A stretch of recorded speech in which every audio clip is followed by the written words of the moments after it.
Continuamos con la serie acerca del libro de Daniel y hoy vamos a estudiar el capítulo número 1. Recordemos que Egipto había controlado la zona de Palestina y Siria y Joacim, el rey de Judá, había sido puesto como rey reemplazando a su hermano Joacás. El faraón mismo le había puesto en el trono y le había impuesto grandes tributos. 3 años después nos encontramos con la batalla de Carquemis. Allí se enfrentó el ejército de Egipto con el ejército de Babilonia, liderado en este caso por Nabucodonosor. En la batalla de Carquemis, Egipto fue derrotado completamente y Nabucodonosor comenzó a conquistar las tierras de Palestina y Siria. Al tomar a Jerusalén, tomó cautivo consigo muchos de los jóvenes que estaban en el palacio real. Esta fue la primera deportación. Daniel fue uno de estos jóvenes y Daniel tenía aproximadamente en aquella época entre 15 y 20 años de edad. ¿Cómo puede un creyente permanecer fiel cuando toda una cultura intenta cambiarlo? Eso es lo que vamos a ver en el capítulo 1.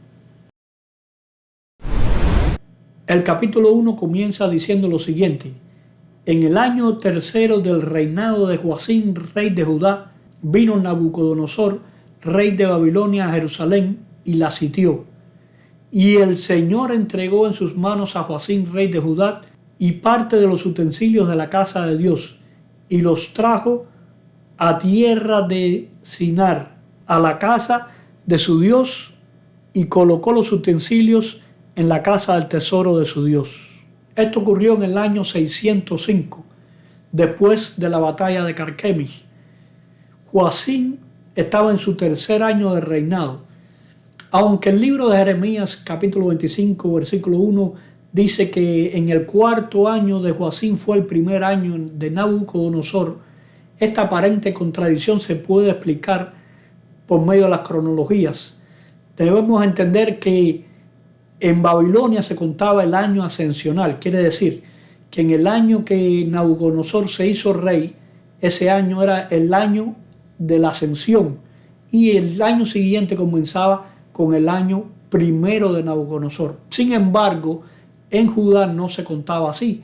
El año cuando comenzaba a reinar el rey era el primer año de ese rey. Por esto es que Daniel, contando desde el punto de vista de Babilonia, él menciona que es el tercer año de Joacim, cuando en realidad, desde el punto de vista de Judá, como ellos contaban los años, sería el cuarto año de Joacim, incluyendo el año ascensional. Notemos que el capítulo comienza y nos dice aquí en el versículo 2 que el Señor entregó. No dice allí que Nabucodonosor tomó por su fuerza, no dice que Nabucodonosor fue que se hizo poderoso y conquistó con sus manos. No, dice que Dios entregó. Y esto es lo que vamos a entender y es la clave de todo el libro de Daniel, que Dios está al control de la historia. Él fue quien entregó a Jerusalén y él fue quien entregó inclusive los utensilios del templo y estos fueron llevados al templo de Marduk, el dios principal de los babilonios.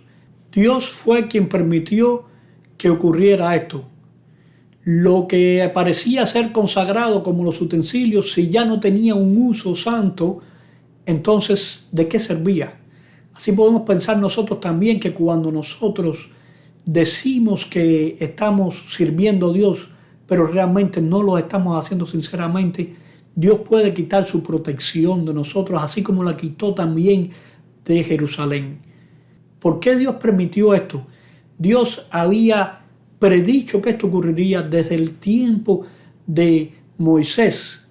Aún antes de entrar en la tierra prometida, Dios se lo había dicho cuando le habló de las maldiciones y de las bendiciones. Dios le había hablado muchas veces y le había dado muchas oportunidades y les había anunciado esto por medio de sus siervos los profetas. Sin embargo, Judá decidió no escuchar y se rebeló contra Dios. Dios simplemente quitó su protección y los entregó en manos de los babilónicos.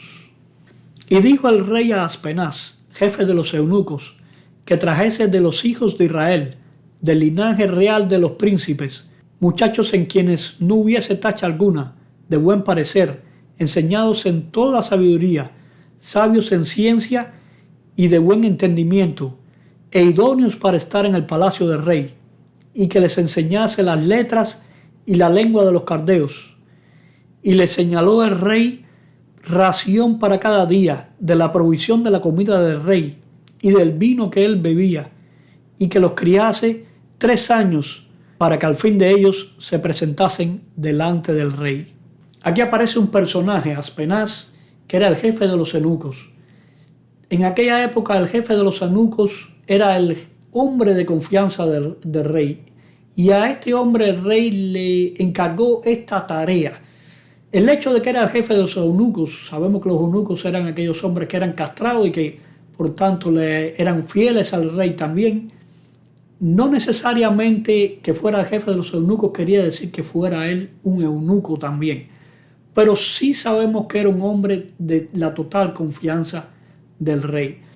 Y a él le pidió que trajera de los hijos del linaje real.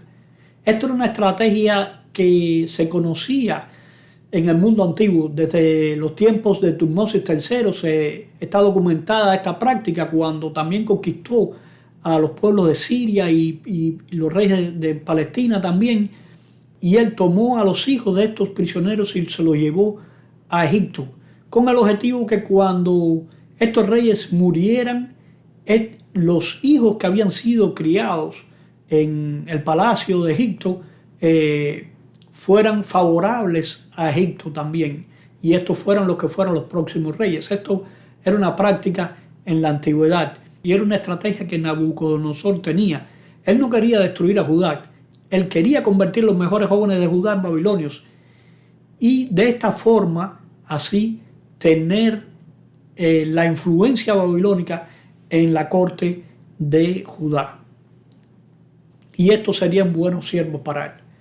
Se buscaban jóvenes de buen parecer. En aquella época se estimaba mucho la apariencia y también que estuvieran sabios en ciencia y que fueran de buen entendimiento. Entre estos se encontraba Daniel y sus compañeros también. A esto se le instruyó de que se les iba a enseñar en las letras y en la lengua de los caldeos. Los caldeos eran una tribu que había sido la que tomó el poder en Babilonia y por eso se le llamaba mayormente caldeos a los babilonios. Las letras era el lenguaje cuneiforme o la escritura cuneiforme de la cual debía también Daniel aprender. A él se le asignó la ración de la comida del rey. Es decir, esto significaba que ellos eran especiales para el rey. Se les halagaba y se compartía de los privilegios que el rey mismo participaba para que ellos se sintieran bien y cómodos allí y también quisieran ser parte de la cultura babilónica. Allí se dice que se iba a estudiar por 3 años. En aquella época se contaban los años parciales, es decir, que parte de un año formaba un año. Sería el primer año, el año ascensional de Nabucodonosor, el año primero completo, y en el segundo año, eso darían los 3 años, después de los cuales se presentaría Daniel y sus amigos delante del rey. Entre estos estaban Daniel, Ananías, Misael y Azarías, de los hijos de Judá. A estos el jefe de los eunucos puso nombres. Puso a Daniel Belsasar, a Ananías Sadrat, a Misael Mesac y a Azarías Abednego. Se menciona allí entre estos, es decir, entre los demás hijos de Israel, entre los que fueron traídos cautivos, especialmente el nombre de estos 4 jóvenes. Se les cambió el nombre, esto era una práctica antigua, también lo vemos que a José se le había cambiado el nombre en la corte de Egipto. A Daniel, que significaba su nombre, Dios es juez, se le cambió el nombre por Belsasar. Aunque se han dado muchas explicaciones a este nombre, la más cercana es que quiere decir Bel proteja su vida, la vida del rey. Porque el rey en cierta ocasión menciona también que Daniel tiene el nombre de su dios, Bel, que así se le llamaba a Marduk también. Ananías, que quiere decir Jehová es misericordioso, se le puso Sadrach. Y a Misael, que quiere decir quien pertenece a Dios, se le puso Mesac. El nombre de Sadrach y Mesac no tiene una traducción directa en el idioma babilónico, porque quizás no es de origen babilónico. No sabemos por qué realmente le pusieron esos nombres, pero simplemente sí sabemos que querían cambiarle su identidad. Y Azarías, que quiere decir Jehová ayuda, se le puso el nombre de Abednego, que más bien es Abednego, referencia a que significa siervo del dios Nabú. Así que era parte del cambio del nombre también un intento de cambiar la religión de estos jóvenes al cambiar su identidad. Sus nombres se relacionaban con el Dios en quien ellos creían, sin embargo se le dieron nombres en algunos casos que no se relacionaban con Dios y en otros casos se le dieron nombres, como en el caso de Daniel y Azarías, se le dieron nombres que se relacionaban con dioses paganos. Las 4 etapas de la educación o de la integración que trataban de hacer los babilonios era primero seleccionar a los jóvenes, vimos la característica que debían tener estos jóvenes, después educarlos durante un periodo de tiempo y de cambiar su identidad, ponerle nuevos nombres y después integrarlo completamente en la cultura babilónica. Y Daniel propuso en su corazón no contaminarse con la porción de la comida del rey, ni con el vino que él bebía. Pidió, por tanto, al jefe de los eunucos que no se le obligase a contaminarse. Este es un versículo clave porque vemos aquí que Daniel propuso en su corazón. El verbo aquí que se traduce como propuso, en hebreo quiere decir poner o colocar. Más bien decidió priorizar sus principios por sobre todas las cosas. ¿Por qué escogió Daniel la comida? En este caso decía que no quería contaminarse. ¿Qué tenía de malo la comida? Bueno, habían varias cosas. Primero, Dios las había mandado. En el libro de Levítico se encuentran los animales que debían comer y los que no debían comer. En este caso se le llamaban animales inmundos a aquellos que no debían comer, y el comerlos significaba que se estaban contaminando. También la forma en que estos animales habían sido muertos quizás no cumplían con los requisitos de las leyes levíticas, en las cuales debían desangrarse el animal antes de poderse comer. Y muchas de estas comidas eran sacrificadas directamente a los ídolos, una porción de esta comida antes de ser dada como alimentación. Ellos aceptaron la educación y aceptaron el cambio de nombre, sin embargo decidieron no hacer nada que estuviera en contra de los principios bíblicos que ellos practicaban. ¿Por qué Daniel aceptó aprender el idioma, estudiar la literatura, el cambio de nombre, pero no comer la comida del rey? Bueno, están los principios y los límites que uno debe tener.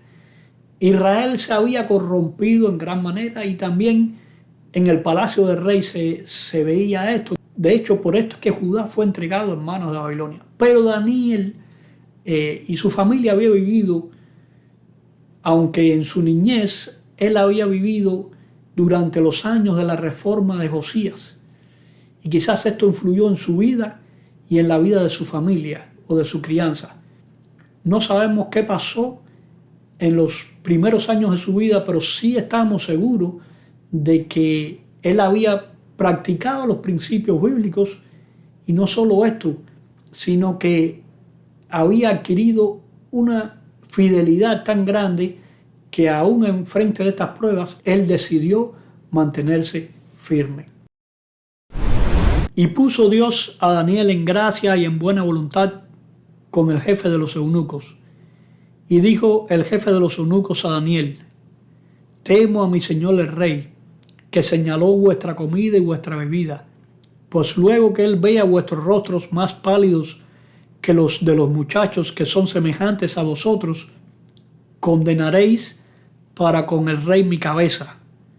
Entonces dijo Daniel a Melzar, que estaba puesto por el jefe de los eunucos sobre Daniel, Ananías, Misael y Azarías: te ruego que hagas la prueba con tus siervos por 10 días, y nos des legumbres a comer y agua a beber. Compara luego nuestros rostros con los rostros de los muchachos que comen la ración de la comida del rey, y haz después con tus siervos según veas. Consintió pues con ellos en esto, y probó con ellos 10 días. Y al cabo de los 10 días pareció el rostro de ellos mejor y más robusto que el de los otros muchachos que comían de la porción de la comida del rey. Así pues, Melzar se llevaba la porción de la comida de ellos y el vino que habían de beber, y les daba legumbres. Aquí vemos otro punto donde Dios hace que Daniel halle gracia delante de los ojos del jefe de los eunucos. Vemos que Dios abre puertas.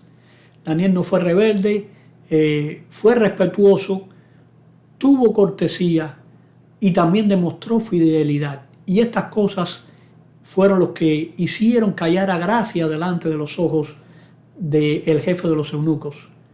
Dios abría el camino delante de él.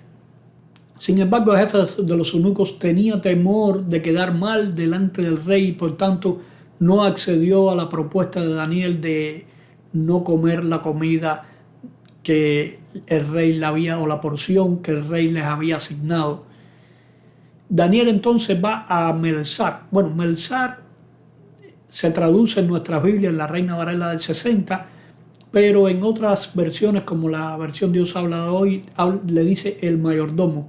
Y en realidad esta es la palabra correcta porque notamos que en el hebreo se usa el artículo definido. Diríamos entonces, le dijo a el Mesar, y Mesar es el mayordomo, le dijo a el mayordomo, o el que era el tutor de estos 4 jóvenes. La forma de pedir las cosas de Daniel, vemos que no está buscando confrontación, sino más bien una solución. Se lo dice de una forma amable y es una petición lógica. Le dice que lo ponga a prueba por 10 días.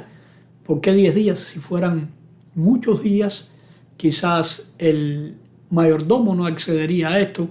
Sin embargo, era un tiempo razonable, 10 días, y era poco tiempo para no perjudicar al mayordomo, y era suficiente tiempo para notarse también la diferencia de la dieta que ellos iban a tener. Pusieron esto delante de Dios y Dios le respondió favorablemente. Babilonia confiaba en un largo proceso para moldear la mente de los jóvenes. Le pusieron 3 años. Sin embargo, Daniel no necesitó años para demostrar que la fidelidad a Dios no era un obstáculo para la excelencia. Ellos se repusieron más rápido que los demás jóvenes que quizás aún estaban demacrados del largo viaje que tuvieron para llegar hasta Babilonia. Lo que el mayordomo creía era diferente a lo que pasó. Creía que ellos no iban a lucir mejor en 10 días. Sin embargo, cuando él vio esto, se sorprendió. Lo que menciona aquí acerca de las legumbres, más bien eran alimentos vegetales en general. Se podían aplicar inclusive a frutas, porque viene de la raíz, la palabra legumbres aquí viene de la raíz de semillas. Esto le vino muy bien, esta dieta, al mismo mayordomo, porque él se llevaba la comida y el vino para su casa y solamente le daba las legumbres y el agua a estos 4 jóvenes. A estos 4 muchachos Dios le dio conocimiento e inteligencia en todas las letras y ciencias, y Daniel tuvo entendimiento en toda visión y sueños. Pasados pues los días, al fin de los cuales había dicho el rey que se los trajesen, el jefe de los eunucos los trajo delante de Nabucodonosor, y el rey habló con ellos, y no fueron hallados entre todos ellos otros como Daniel, Ananías, Misael y Azarías. Así pues, estuvieron delante del rey, y en todo asunto de sabiduría e inteligencia que el rey les consultó, los halló 10 veces mejores que todos los magos y astrólogos que había en todo su reino. Aquí aparece la tercera referencia en el capítulo de que Dios es el que está al control. Primero vimos que Dios fue el que entregó a Jerusalén. Después vimos que Dios fue el que hizo que Daniel hallara gracia delante del jefe de los eunucos. Y ahora vemos que Dios es el que da el conocimiento y la sabiduría a estos jóvenes. Y en especial a Daniel lo dotó del don profético, porque era entendido en las visiones y sueños y sus interpretaciones. La educación babilónica estaba llena de paganismo. Así como decidieron no contaminarse con la comida del rey, tampoco se contaminaron con la influencia pagana. Primeramente dice que fueron hallados los mejores entre ellos. Se está refiriendo a los israelitas que habían venido con ellos. Los demás israelitas que habían venido con ellos no decidieron permanecer firmes como habían sido estos jóvenes. También aquí ellos aparecen comparados con los sabios de Babilonia. Sobresalían a los maestros, de aquellos de quienes ellos habían recibido las clases. ¿Por qué sobresalían? Porque Dios les había dado inteligencia, Dios los había bendecido y estuvieron delante del rey. Esto quiere decir que estuvieron al servicio real por muchos años. La expresión aquí que dice 10 veces mejores no quiere decir matemáticamente que eran 10 veces mejores, sino es una expresión idiomática que quiere decir que tenían superioridad a los otros. Es algo así como en español hoy decimos que te lo he dicho 1000 veces. En realidad a veces lo hemos dicho 2 o 3 veces nada más, pero son expresiones idiomáticas y este es un caso similar. Y continuó Daniel hasta el año 1 del rey Ciro. ¿Por qué el capítulo termina así? Comenzó con Babilonia conquistando a Jerusalén y aquí termina con Ciro. Babilonia cayó, Babilonia terminó. Sin embargo, Daniel permaneció guiado por la mano de Dios. Los reinos caen, los reyes mueren, sin embargo Dios permanece. Y en este caso Dios permitió que Daniel llegara hasta el reinado de Ciro de Persia. En este capítulo hemos aprendido de que nosotros, aún en medio de las dificultades, debemos mantener nuestra identidad. Debemos ser firmes a los principios bíblicos a pesar de que estemos enfrentados a adversidad. La presión cultural puede ser grande sobre nosotros, se nos puede cambiar el idioma que hablamos, nuestros nombres. Sin embargo, nuestro carácter debe permanecer firme aún en medio de las dificultades. Pero Daniel fue fiel cuando nadie lo conocía. En el siguiente capítulo vamos a ver cómo él va a honrar el nombre de Dios delante del hombre más poderoso de la tierra.